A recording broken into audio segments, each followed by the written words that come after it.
拥有硕士学位的中国美女在新加坡找到 IT 工程师高薪工作，结识大公司继承人男友，爱情事业双丰收的她，一切都梦幻美好，却在短短的1年后被残忍烧尸3天3夜，连骨灰都没剩下。让我们一起走进今天的案件：高知美女殒命他乡。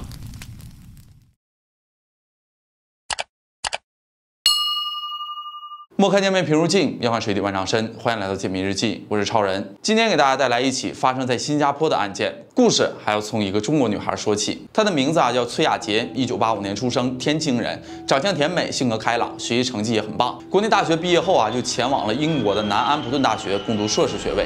硕士毕业后就去了新加坡，成为新加坡一家知名半导体公司的 IT 工程师。无论是相貌还是学历，还有工作，她都是周围亲戚朋友们羡慕的对象。因此，追求她的小伙子更是数不胜数。然而，高知貌美的崔亚杰却已经心有所属，有了男朋友，事业和爱情双丰收的她，对人生充满了美好的期待，却不曾想，所有美好都在1天之间被彻底的击碎了，最终殒命他乡，尸骨无存。时间来到2015年的3月，崔亚杰与当时的男朋友分手了，这使得独自在异国的她十分难过。一天晚上，她来到了前男友的公寓，希望和前男友复合，但却遭到了拒绝。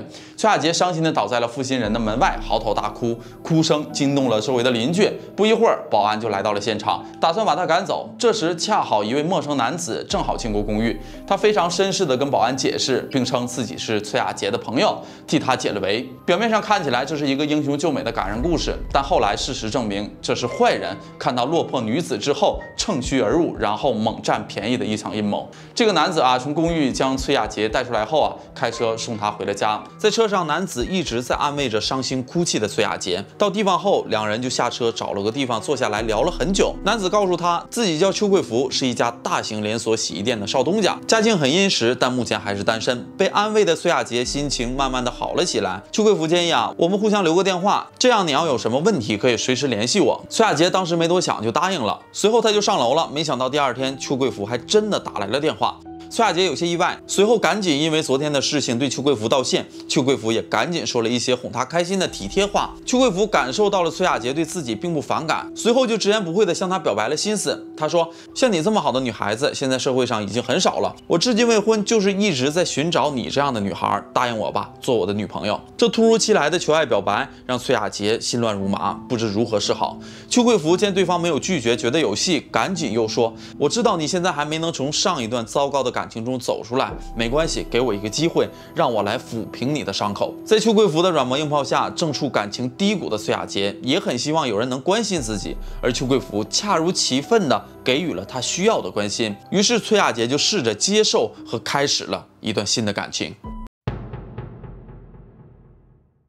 两人确立关系后，邱贵福对崔亚杰呵护有加，十分关心。崔亚杰也很快就从上一段恋情的伤心中走了出来。但就在不久后，崔亚杰无意间看到男朋友的一张照片，这让她再也高兴不起来了。她注意到男朋友的这张照片中无名指上戴着婚戒，这让她彻夜难眠。心高气傲的崔亚杰终于忍不住了，她质问男友：“你明明对我说没有结过婚，那么你手上的婚戒是怎么回事？”邱贵福愣住了。崔亚杰见男朋友支支吾吾的说不清楚，转头要离开。邱贵福追上去拉住崔亚杰说：“请相信我，我真的很爱你。”尽管被骗了很伤心，崔亚杰还是选择了原谅。他希望自己的包容能唤起一段想要的幸福。就这样，这件事就翻篇了。几个月后，邱贵福突然很着急地找到崔亚杰，他说：“我现在急需要一笔钱，与朋友合资做一单黄金生意，利润很可观，但手头的资金都压在了洗衣店，不知道女友现在是否方便借他一些钱，等过几天资金周转开了再还给他。”崔亚杰见男友遇到了麻烦，二话没说直接拿出了2万元新加坡币。邱贵福非常兴奋，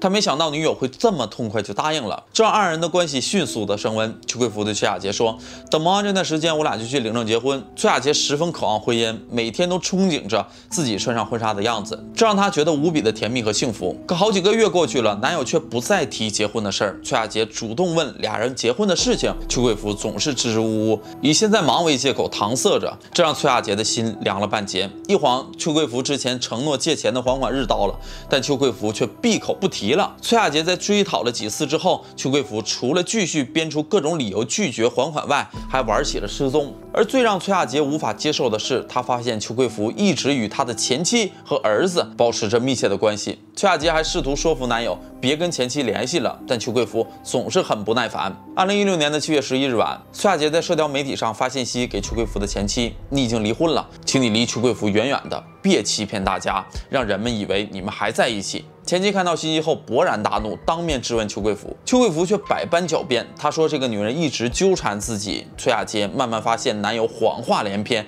这让她再次受到伤害。但这一次，她不像上次那样去祈求男友回心转意，而是想要尽快从伤心中解脱出来，赶紧结束两人的关系，重新开始新的生活。但男友还欠着她不少钱，崔亚杰对邱贵福已经失去了耐心。12日早上，邱贵福发现手机上有来自崔亚杰的4个未接电话，还有1个短信。在短信中，崔亚杰威胁说，他要去洗衣店向领导反映他的无良欺诈行为。正是这句话，彻底的激怒了邱贵福。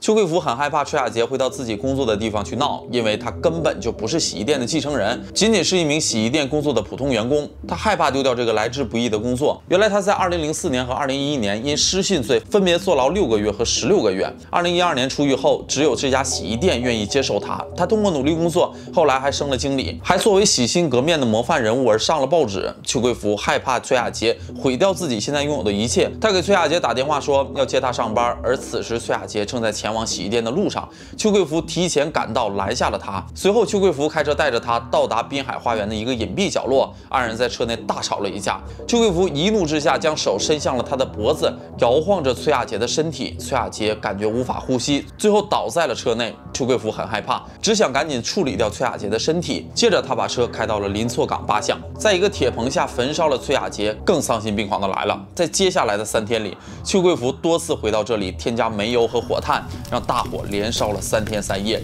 确保崔亚杰被彻底的毁灭，没有留下一丝痕迹。崔亚杰死后的第2天，朋友发现他没有来上班，又联络不上，就四处打听他的下落。3天后，公司同事选择报警。此时，崔亚杰的亲友在华人朋友圈发布寻人启事，呼吁大家寻人。与其要好的同事想起崔亚杰男友好像在附近的一家洗衣店上班，通过搜索找到了邱贵福。朋友直接问是否知道崔亚杰的下落，邱贵福却发起了脾气，说他肯定是躲起来了，他就是喜欢发大小姐脾气，每一次生气就玩失踪。他的脾气这么差，哪个男人要他？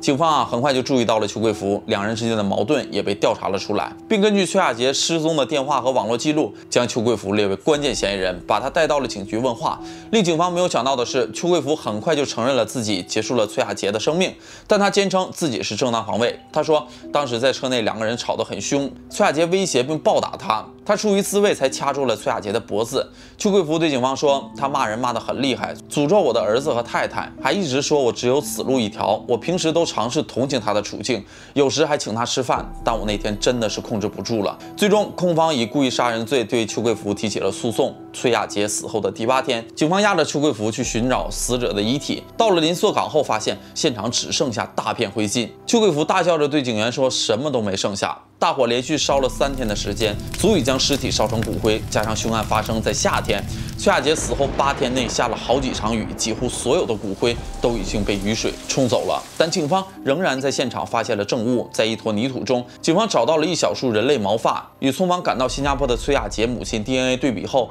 证实了死者的身份。崔亚杰是家中的独生女，父母希望能将女儿遗体回国安葬，没想到丧心病狂的凶手竟将女儿焚烧。2位伤心的老人想到最差的结果，带着女儿骨灰回国也好，但没想到女儿在这世上什么都没有留下。在庭审过程中，邱贵福曾接受精神医生的检测，在与医生的一次聊天中，他明确说死者并不是他的情妇，一切都是女方一厢情愿纠缠自己。但他对死者没有任何感觉，因为他不是我喜欢的类型。也就是说，崔亚杰对他交付了真心，最后因他而死，尸骨无存，万念俱灰，却连个情妇的名分也没有。而事实也证明，邱贵福不是在说谎。他在崔亚杰死后的第2天，也就在他忙于焚烧尸体的其中1天，他还忙里偷闲与女友之一约会。亲热之后还现场求婚。经过漫长的法律程序，这起案件在2019年的3月14日在新加坡法院开庭审理，最终邱贵福被法院判处终身监禁。可怜本有大好前途的崔亚杰永远的离开了，如此优秀的女孩，最后在这世上竟没有留下一丝痕迹。好了，这就是本期解密日记的全部内容。喜欢的朋友记得点关注，我是超人，我们下期再见，拜拜。